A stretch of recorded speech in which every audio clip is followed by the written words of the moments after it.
হ্যাঁ ঠিক আছে। এইটাই হচ্ছে সেই কালনা ঘাট, যেটা পার করলেই আমরা চলে যাব 108 শিব মন্দির। এবং সেখানে বিভিন্ন জায়গায় এত বড় করে সরস্বতী পুজো হয়, যেটা আমরা কখনো আগে যাইনি। তাই সেই দিন চলে গিয়েছিলাম সরস্বতী ঠাকুর দেখতে এবং তার পাশাপাশি 108 শিব মন্দির। সব জায়গায় তো রাক্ষস টাক্ষস করেছে নাকি মা? এত সরস্বতী ঠাকুর পুজোতে একটু ভালো কিছু করবে, খালি রাক্ষস ফক্ষস।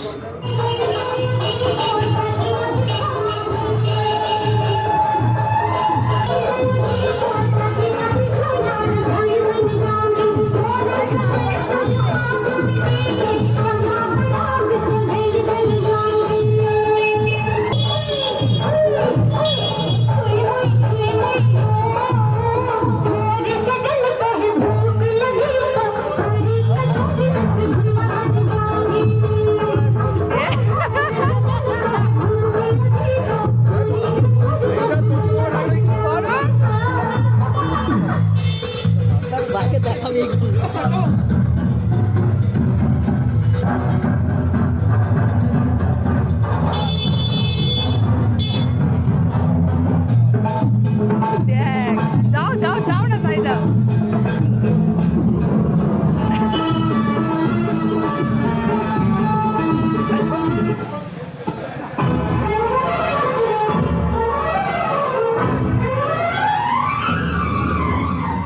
এ ভাই তুই কি এরকম করছিস কেন বলতো? বৌদিকে দেখাতে হবে তো যে তুই এত লজ্জা পাচ্ছিস কেন রে? লজ্জা পাচ্ছিস?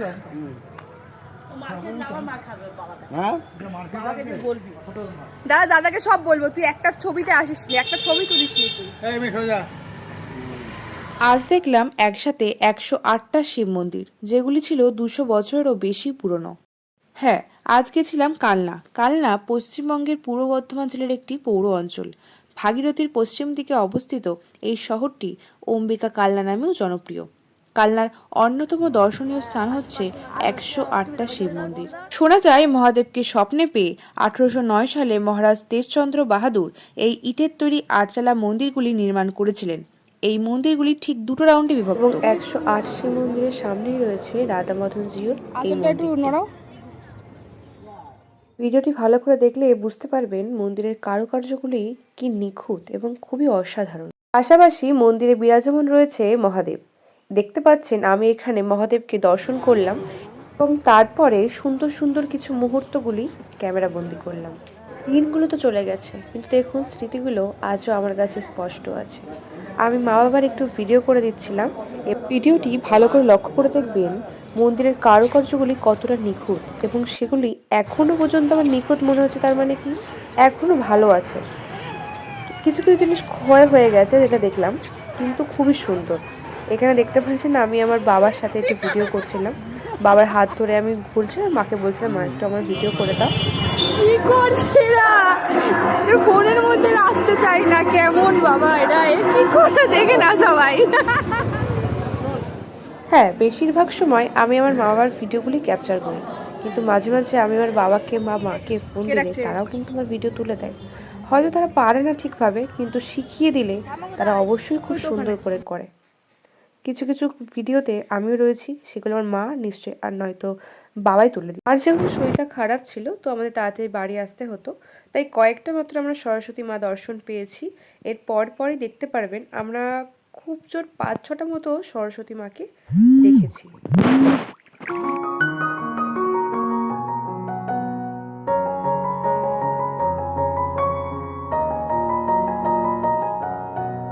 খুঁজছিলা খুঁজছিলা খাতা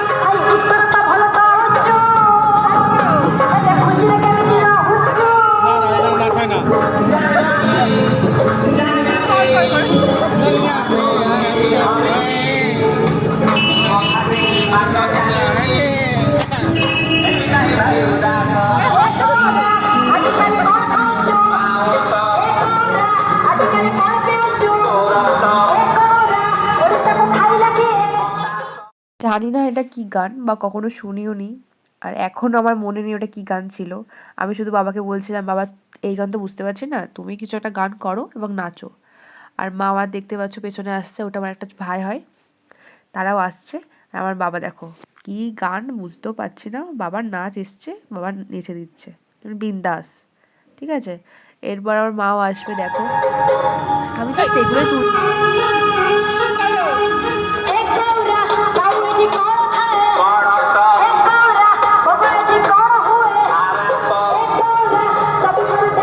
পথে যেহেতু সন্ধ্যা হয়ে গিয়েছিল তাই কিন্তু আমার লাইটিংগুলো দেখতে পেয়েছিলাম।